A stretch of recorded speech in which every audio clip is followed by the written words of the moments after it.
করবে না। আর কি বলা হয়েছে, জীব আপনাকে উপকার করতে, কল্যাণ করতে, করুণা করতে, বিশেষ করুণা করতে জীব পারে না। কাল, কর্ম, জীব আর মায়া, এই মায়াও আপনাকে কখনো করুণা করবে না। করুণা একচেটিয়া সম্পদ হলো ভগবানের। করুণা যদি কারোর কাছে চাইতে হয়, কৃপা যদি চাইতে হয়, তো তার একমাত্র অধিকারী জগন্নাথ রূপ ভগবান। মহাপ্রভু যদি প্রেমের সিন্ধু হয়, তো জগন্নাথ হলো করুণার সিন্ধু। আর সেই জগন্নাথের করুণাকে আমরা একটু বলবো, তবে যে বিচারটা ঋষিরা করেছেন একটু ধ্যান দিন। কর্ম আপনাকে কখনো কৃপা করবে না। করবে না মানে একটু যদি মন দেন তাহলে বলবো, মানুষ যেরূপ কর্ম করে তার ফল তাকে অবশ্যই প্রারব্ধ দ্বারা, ভোগের দ্বারা ভোগ করতেই হবে। এখানে এই কর্ম আপনাকে ছেড়ে কখনো দেবে না। মনে পড়লো ভীষ্মদেবের কথা। এই তপস্বী গঙ্গাপুত্র এবং চির ব্রহ্মচর্য পরায়ণ এত বড় তেজস্বী জ্ঞানী ভীষ্মদেব মাসতে সরসজ্জায় শুয়ে আছেন। সরসজ্জায় শুয়ে আছেন ভীষ্মদেব। লক্ষ্য করুন, গঙ্গাপুত্র, ব্রহ্মচর্য পরায়ণ, তপস্বী, সতনিষ্ঠ ভীষ্মদেবকে পাণ্ডবদের সাথে দর্শন করতে গেছেন স্বয়ং অখণ্ড পরতত্ত্ব শ্রীকৃষ্ণ।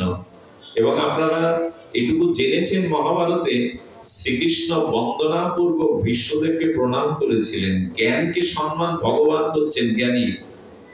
তো যখন ভীষ্মদেবকে প্রণাম করেছেন, ভীষ্মের চোখ দিয়ে বিন্দু বিন্দু সজল হয়ে অশ্রুবিন্দু পতিত হচ্ছে। কারণ প্রভু, আমি চাইলেই, হে হে প্রাণারাম, হে আত্মেশ্বর, হে পরমেশ্বর, আমি আপনাকে আজ প্রণাম করতেও সমর্থ নই। কারণ সরসজ্জায় তীরবিদ্ধ হয়ে আছি। আমি বন্দনাপূর্বক আপনাকে সাক্ষাৎ প্রণাম করতে ব্যর্থ। তবে হে প্রভু, হে অন্তর্যামী, হে অন্তরতম, আমি মানুষে তোমাকে প্রণাম করলাম। মানুষেও প্রণাম হয়। আমাদের কিছু বিড়ম্বনা আছে। দূরে এক সাধু যাচ্ছে, তিনি হয়তো দাঁড়ান দাঁড়ান দাঁড়ান দাঁড়ান। দাঁড়ানোর কারণ কি জানেন? প্রণাম করবেন বলে। তার ব্যস্ততা থাকতে পারে। প্রণাম কি দাঁড় করিয়ে রেখে পেছনে ডেকে হয়?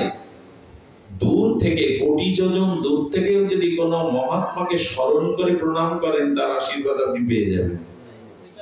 কাউকে দাঁড় করিয়ে পেছনে ডেকে প্রণাম করবেন, এটা ঠিক নয়। প্রণামটা বহু দূর থেকে মানুষে করলেও তিনি এটা প্রাপ্ত হন। লক্ষ্য করুন, ভীষ্মদেব তখন প্রশ্ন করেছিলেন, প্রভু, সকলের মৃত্যু বিধাতার হাতে, কালের হাতে, কিন্তু তপস্যার দ্বারা আমি গত 100 জন্মে পাপ করিনি।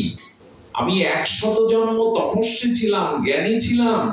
আমাকে এই মৃত্যু, আমার ইচ্ছা মৃত্যু হলেও কেন আমি শান্তিতে মরতে পারছি না? কুরুক্ষেত্রের যুদ্ধের বিভৎসতা আমার শান্তিতে মরতে দিচ্ছে না। এই জন্য সহস্র তীরের উপরে সরসজ্জায় আমি শান্তি পাচ্ছি না কেন? যে মানুষ পূর্ণবান, পাপ শূন্য, সে মৃত্যুতে আনন্দ পায়। কবিগুরু সেই শব্দটা বলে দিয়েছিলেন, মরণ তুহ মম শ্যাম সমানা।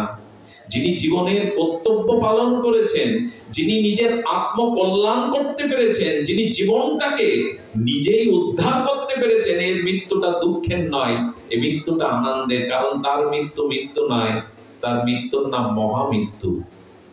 মৃত্যু আর মহামৃত্যু এক জিনিস।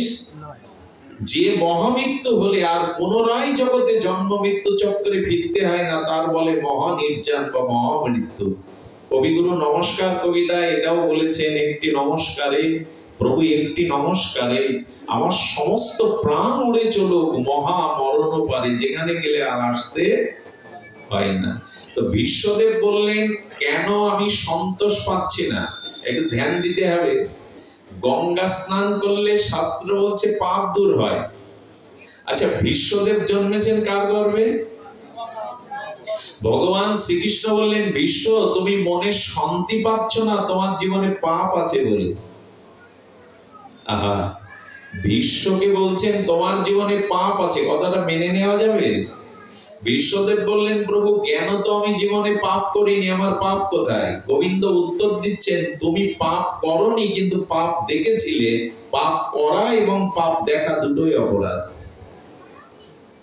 বিশ্বদেব জিজ্ঞাসা করছেন, পাপ দেখেছিলাম বলে? হ্যাঁ, যেদিন কুলবধূ দ্রৌপদীকে ওরা বিবস্ত্র করে অপমান করছিল, দুঃশাসন দুর্যোধন কুরুসভাতে, বিশ্ব তুমি মহা তেজস্বী হলেও, তুমি পরম জ্ঞানী হলেও দুর্যোধনের অন্নে লালায়িত দুর্বলতায় তুমি সেদিন প্রতিবাদ করতে ভুলে গিয়েছিলে।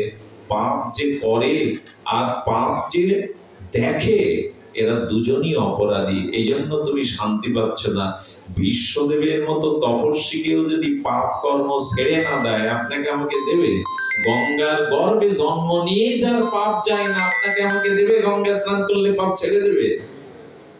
কর্ম ভোগের দ্বারা ক্ষয় করতে হবে, নিষ্কৃতি নাই।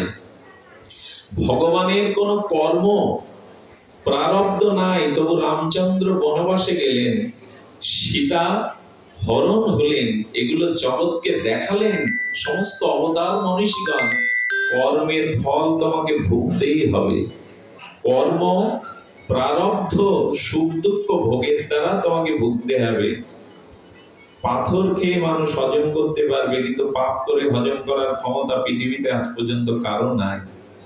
এই জন্য নিবেদন করব, কর্ম শাস্ত্রে বলেছে আপনাকে ক্ষমা করবে না। আমাদের বর্তমানের জীবনে যে প্রতিকূলতা, রোগ, শোক, ব্যর্থতা, এটা পূর্ব বা বর্তমান জন্মের কর্মফল। আর এখন যে কর্মটা করছি, আগামীতে বা জন্মান্তরীণ ভাবে সেইরূপ ফল আমাকে ভোগতেই হবে। তাই কর্ম বলছে, দেখো সৎকর্ম করো, তাহলে তুমি নিষ্কৃতি পাবে। যে কর্মই করবে আমি সেই কর্ম ক্ষমা করব না। তাহলে একটা গেল, কর্ম আপনাকে আমাকে ক্ষমা করবে না, বিশ্বদেবকেও করিনি। দ্বিতীয় থাকলো কাল। মৃত্যু আজ পর্যন্ত কাউকে ক্ষমা করেছে? তো কথা বলবেন, করে কি? মায়ের কোলে দুগ্ধপোষ্য শিশুকেও যখন কাল নিয়ে যায়, ওর মায়া থাকলে, ওর ভিতরে দয়া থাকলে মার কোল থেকে শিশু নিতে পারে? অর্থাৎ শাস্ত্রে বলছে, কাল তোমাকে কখনো করুণা করবে? কালকে বলে দেখবেন তো, অনুরোধ করে দেখবেন তো, তোমাকে এত টাকা জমি জমা দিচ্ছে, আমাকে 5 দিন পরময় বাড়িয়ে দাও। কাল সময় দেবে না। কাল বড় নিষ্ঠুর। কাল সবাইকে কবলিত করতে আসে, সে সময় দেয় না, করুণা করে না। দ্বিতীয়, কাল কাউকে করুণা করতে পারে না। যদিও একটু তাপদাহ আছে, কষ্ট আছে, তবু শুনুন মন দিয়ে, কাল আপনাকে ক্ষমা করবে না। আর কর্মের ফল আপনাকে অবশ্যই লাভ করতে হবে, আপনি যেমন কর্ম করবেন। তৃতীয় থাকলো মায়া। এই জগতে মায়া কখনো কারো কল্যাণ আনেনি। মায়া বরঞ্চ ভগবান বিমুখ করে ভোগের চশমা পরিয়ে দিয়ে আমাকে ভোগে আবদ্ধ করেছে। এটা বন্ধ রাখতে হবে। শুধু ভক্তগণ, মায়া প্রহলিকা, মায়া আমাদের বন্ধনে আবদ্ধ করে। মায়া সর্বদা ভগবান বিমুখ করে আমাদের। এই মায়ার কবলে কবলিত পড়েই তো জন্ম মৃত্যু চক্রে আসছে, মায়া মুক্ত হতে পারছি না। তাই মায়া কখনো কারো জীবনে আমাদের কল্যাণ করে না। দয়াটা কিন্তু মায়ার সাথে ঘুলিয়ে ফেললে হবে না। মায়া মানে মোহিত হওয়া। আপনারা জানেন, যারা জাদুকর, তারা একটা মাটির দলাকে যদি মিশ্রি করে দেয়, কাগজকে যদি টাকা করে দেয়, রুমালকে যদি কবুতর করে দেয়, ওখানে বিজ্ঞজন বসে দেখে বটে, কিন্তু তাদের মনে এটা ধারণা থাকে এটা সত্য নয়, এটা জাদু। এমনি মায়া কারো কোনোদিন প্রকৃত কল্যাণ করেনি, বরঞ্চ মায়া মোহতে আমাদের বেঁধে ফেলে। এই জন্য মায়া করুণা করে না, এই শক্তি মায়ার নেই। দেবী হেসা গুণময়ী মম মায়া দুরত্যয়া। গোবিন্দ বলেছেন, এই মায়ার হাত থেকে কারো রেহাই নেই। সবাই মায়া কবলিত হয়ে, মোহ কবলিত হয়ে আত্মজ্ঞানকে ভুলে যায়। তাই মায়াও করুণা করবে না। আর একজন জীব আর একজন জীবকে প্রকৃত মঙ্গল করতে পারে না। কিছু টাকার সহযোগিতা করা, কিছু কথার সহযোগিতা করা, রোগীকে ঔষধ দান করা, আশ্রয়হীনকে আশ্রয় দেওয়া, বস্ত্রহীনকে বস্ত্র দেওয়া, পিপাসার্তকে জল দেওয়া, এগুলি জীবের প্রতি দয়া বটে। কিন্তু জন্ম মৃত্যু জরা ব্যাধি কর্মফল হতে গিয়ে চিরদিনের নিষ্কৃতির যে দয়া, এটা কোন জীবের সাধ্য নাই। একজন ভিখারি আরেকজন ভিখারিকে করুণা করতে পারে না। ওই সমুদ্রের জাহাজ ডুবিতে যখন সবাই ভেসে যাচ্ছে মৃত্যুর স্রোতে, তখন কেউ কাউকে উপকার করতে এগিয়ে আসার মানসিকতা থাকলেও পারে না। হাত ধরলেও প্রবল মৃত্যু স্রোত প্রিয়জনকেও টেনে নিয়ে ভাসিয়ে দেয়। তাই জীব কখনো জীবকে করুণা করতে পারে না। জীব জীবকে অর্থ সহযোগিতা বা যেগুলি বললাম এগুলি করতে পারে, কিন্তু জন্ম মৃত্যু জরাব্যাধি থেকে নিষ্কৃতির করুণাটা জীবের নাই। আমার সমস্ত কথার সার হলো, এই করুণাটা না আছে কালের, না আছে মায়ের।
এই খোলস বা শরীর থাকতেও কোনো সম্বন্ধ আর কেউ রাখবে না, প্রিয়তা থাকবে না, ভালোবাসাও থাকবে না।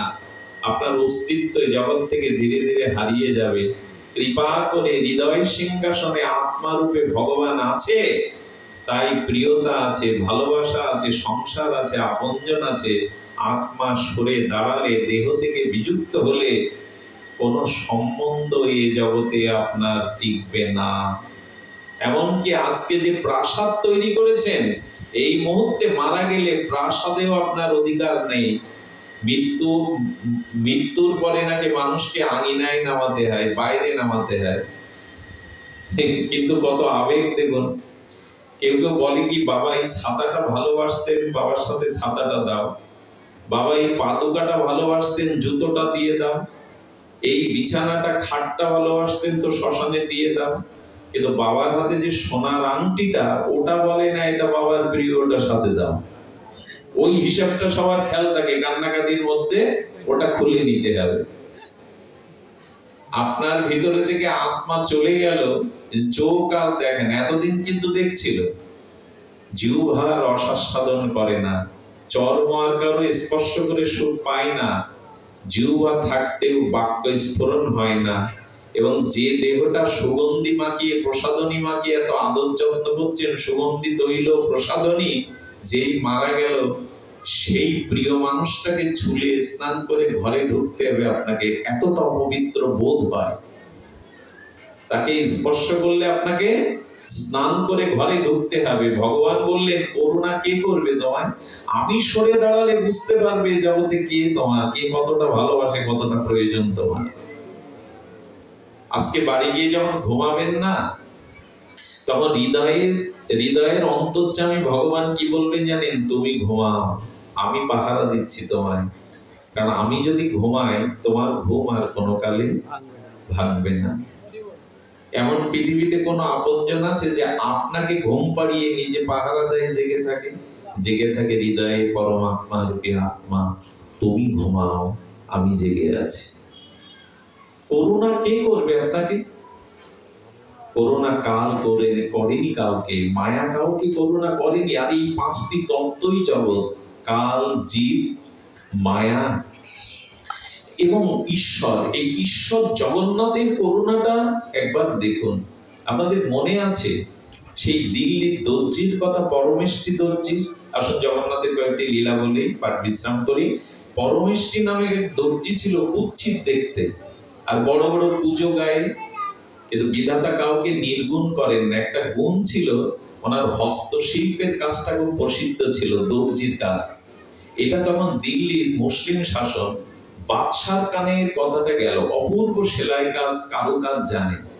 তো বাদশা দুটো টাকিয়া বালিশ করতে দিল, মখমলের দামি কাপড়ের উপরে হীরা মুক্তা বাঁধিয়ে দিয়ে দুটো টাকিয়া তৈরি করে দাও।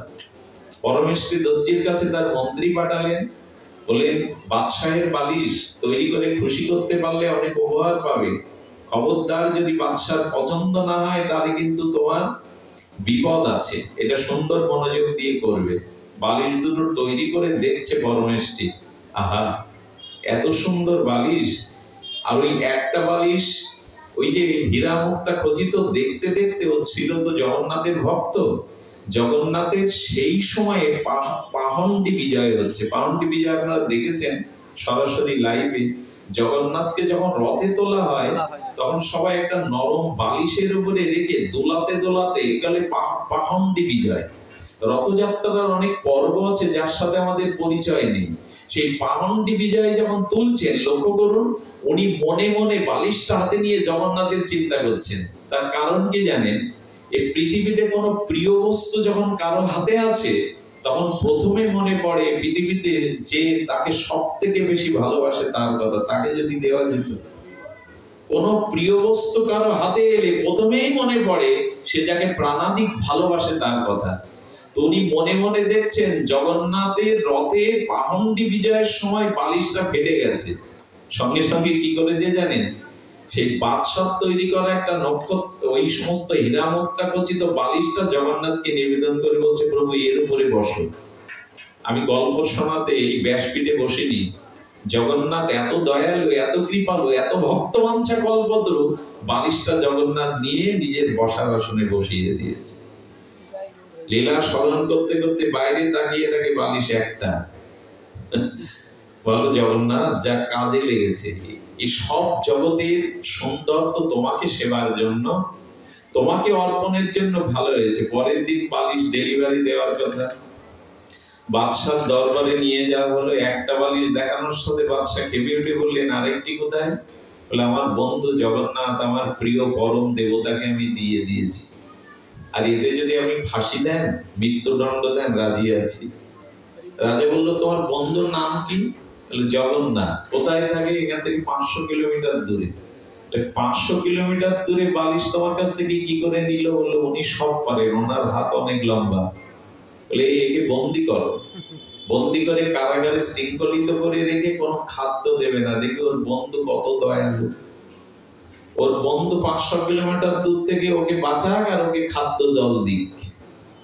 বাদশা কারাগারে বন্দি করলো। আর পরমেষ্টি দর্জি কারাগারের অন্ধকুটিরে বলছেন, ভালোই হলো, ওখানে বসে তো তোমার চিন্তা করতে পারি না, একটা সুযোগ পেলাম। এখানে বসে, যেমন বসুদেব আর দেবকী বলেছিল, কারাগারে থাকলে কি হবে, হাত পা বাঁধলে কি হবে, কংস আমাদের মন বাঁধতে পারোনি, আমরা এই মন দিয়েই ভগবানকে ভজনা করবো।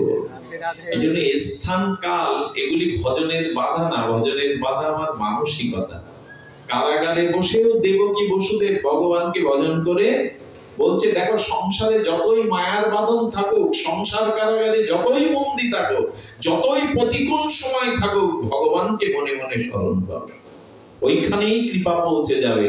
যে জন্য স্বয়ং ভগবান কারাগারে অবতীর্ণ হলেন শুধু ভক্তের মনোবাঞ্ছা পূর্ণের জন্য। যখন কারাগারে বসে চোখের জলে জগন্নাথকে স্মরণ করছেন, তোমাকে তো উপহারটা দিতে পেরেছি। মধ্যরাত্রে কারাগার আলোকিত করে কোটি সূর্য প্রভায় স্নিগ্ধ জ্যোতিতে জগন্নাথ প্রকাশ হলেন। প্রকাশ হয়ে যেই প্রকাশ হয়েছেন, জগন্নাথ দর্শনের সাথে সাথে তার শৃঙ্খল খসে পড়লো। বিচার দিয়ে সব কথা শুনলে আনন্দ পাবেন না, একটু ভাব বা বিশ্বাস দিয়ে শুনুন। সবকিছুতে অঙ্ক চলে না, সবকিছুতে বিচার চলে না, সরলতা চাই, বিশ্বাস চাই। হরি কথা বিশ্বাসের উপরে প্রতিষ্ঠিত। সবকিছুতে যুক্তি তর্ক চালাতে যাবেন না, এতে আনন্দও পাবেন না, বঞ্চিত হবেন। কুতর্ক মানসিকতাকে কখনো আনন্দ দিতে পারে না। সুতর্ককে সমর্থন করা যায়, তবে শুধু তার্কিক হবেন না, এটা জীবনকে বিষময় করে দেবে। জগন্নাথ দর্শনে শৃঙ্খল মুক্ত হয়ে জগন্নাথের কৃপাশীর অভয় হস্তের স্পর্শে ও দিব্য জ্যোতি পেল, গায়ে রাম বললে গেল। জগন্নাথ কারাগার থেকে বেরোলেন, চাবুক হাতে নিলেন, ঘুমান্ত বাদশার গায়ে চাবুকের আঘাত করে বারবার বলতে লাগলেন, পৃথিবী কার, এ রাজ্য কার, এ রাজ ক্ষমতা কার, কে তোমাকে দিয়েছে? আমার ভক্ত আমাকে একটা বালিশ উপহার দিয়েছে, তাতে তোমার সহ্য হয়নি, বেঁধে রেখেছো, আমি তোমাকে এই পথ থেকে ধ্বংস করে পথে নামাবো। চাবুকের বাড়ি মারতে মারতে যখন স্বপ্ন মনে করেছে, হঠাৎ ঘুম ভেঙে দেখলো আদৌ স্বপ্ন না, কারণ চাবুকের আঘাতটা গায়ে তখন ব্যথা সৃষ্টি করে কালো দাগ সৃষ্টি করেছে। ভয়ে বেগমকে ডাকলেন, বেগম, কাকে আমি বন্দি করেছি? দেখো এটা স্বপ্ন না, আমার গায়ে চাবুকের দাগ, চলো তো আমার সাথে। কারাগারে গিয়ে দেখছে সেই পরমেশটি কুজো কুচ্ছিত মানুষটার নয়, উজ্জ্বল দিব্য জ্যোতিতে ভরে আছে। হাত জোর করলেন বাদশাহ, ওগো, আমি যাকে স্রষ্টা বলি, আমি যাকে আমার ঈশ্বর বলি, তুমি যে তার এত প্রিয়, তুমি যে তার এত কাছে, আমার জানা ছিল না, ক্ষমা করো, না হলে আমার সবকিছুই ধ্বংস হয়ে যাবে। আমি যেটা স্বপ্ন না, আঘাত পেয়েছি তার নিজের হাতে। শুধু ভক্তগণ, পরের দিন প্রভাতে তাকে অভিষেক করা হলো পরমেশটিকে, তাকে হাতির পিঠে সুসজ্জিত করে দিল্লির রাজপথে সম্মাননা দিয়ে তাকে পাঠানো হলো এবং বাদশাহ তার ভার নিলেন। এই হলো কৃপালু দয়ালু ভক্তবৎসল জগন্নাথ। জয় জগন্নাথ। এই হলো শ্রী জগন্নাথের কৃপা। তার কথা কি বলবো? রঘু বলে দরিদ্র একজন ছিলেন, তিনি ছিলেন জগন্নাথের থেকে বহু দূরে, পুরীর পুরুষোত্তম ক্ষেত্র থেকে, উৎকল থেকে বহু দূরে। সেই গ্রামে দেখা দিল দুর্ভিক্ষ, অকাল বন্যা।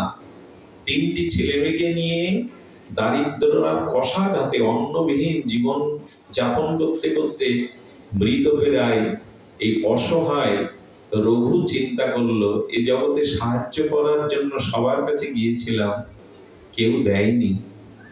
সন্তানগুলি না খেয়ে যখন মহস্য অবস্থা, স্ত্রী বলছে, কোন ধনী তোমার আত্মীয় নাই, কোন পরোপকারী তোমার প্রিয়জন নাই জগতে। হঠাৎ মনে পড়েছে, প্রিয়জন বলতে তো আমার জীবনে এক জগন্নাথ ছাড়া কেউ নেই। এ সংসারে অনেকের কাছে হাত পেতেছি, সাহায্যের হাত কেউ বাড়ায়নি। স্ত্রীকে বললেন, আমার এক বন্ধু আছে জানো, যদি তার কাছে কষ্ট করে যেতে পারি, একটা উপায় হবে, চলো না, তাহলে নিয়ে চলো। সন্তানকে ক্ষুধার জন্য কাতর হয়ে মরতে দেখতে কোনো মা চাই না। আমরা যত কষ্ট খেটে যাব, দীর্ঘ 100 কিলোমিটার পথ পায়ে হেঁটে যখন রাত্রে পৌঁছালেন জগন্নাথ ধামে, তখন বসে বলছে, আর তো চলতে পারছি না, তোমার সে বন্ধু কোথায় যার কাছে এসেছো? জগন্নাথ মন্দির বন্ধ হয়ে গেছে। কথাটি বড় দুর্বল করে দেয় আমার। মন্দিরের দুয়ারে দূরে দাঁড়িয়ে বলছেন, তুমি ছাড়া তো বান্ধব কেউ নাই জগন্নাথ। আমি বলতে পারো আমার করণীয় কি? আমি একজন পিতা, আমার সন্তানরা না খেয়ে ঝটপট করছে, আমার স্ত্রীকে কথা দিয়েছি আমার একজন আপনজন আছে, বন্ধু আছে, কিছু করবে না, দাঁড়িয়ে দেখবে। পাথর তুমি। চোখের জলের এই নিবেদন জগন্নাথের কাছে পৌঁছে গেল। উনি চিন্তা করলেন মরতে হয় এখানেই মরে জগৎকে জানাবো, জগন্নাথ তুমি জগতের নাথ নও, তুমি কৃপালু দয়ালু নও, তুমি ভক্তবৎসল নও। জগন্নাথের হৃদয় কেঁপে উঠল। জগন্নাথ সাক্ষাৎ প্রকট হলেন এবং যে স্বর্ণথালে জগন্নাথের প্রসাদ দেওয়া হয় সেই স্বর্ণথালে ভান্ডার ঘর থেকে 2 থালা প্রসাদ সাজিয়ে মাথায় করে এসে ডাকছে, রঘু রঘু ওঠো। আচমকা রঘু এই শব্দ শুনে, মধুর কণ্ঠধ্বনি শুনে রঘু জেগে উঠে বলছে, কে তুমি? পরিচয় পরে নেবে, আগে তো প্রসাদ নাও। পুরীতে কেউ না খেয়ে থাকে না, জগন্নাথের দুয়ারে কেউ অভুক্ত থাকে না, নাও আগে প্রসাদ কে ওদের বাঁচাও। থালা দুটি আমি কাল সকালে নিয়ে যাব, প্রসাদ পাও। পুত্রকে স্ত্রীকে ডেকে সেই প্রসাদ যখন মুখে দিলেন, বলুন তো সাক্ষাৎ জগন্নাথ মাথায় করে তার প্রসাদ, এই প্রসাদ যদি কেউ পায় বলুন তো তার ক্ষুধা তৃষ্ণা থাকে গো? সে প্রসাদ পেয়ে তারা অমৃত বোধ করে প্রাণ সঞ্জীবনী সুধা ফিরে পেলেন পরম চিত্তে।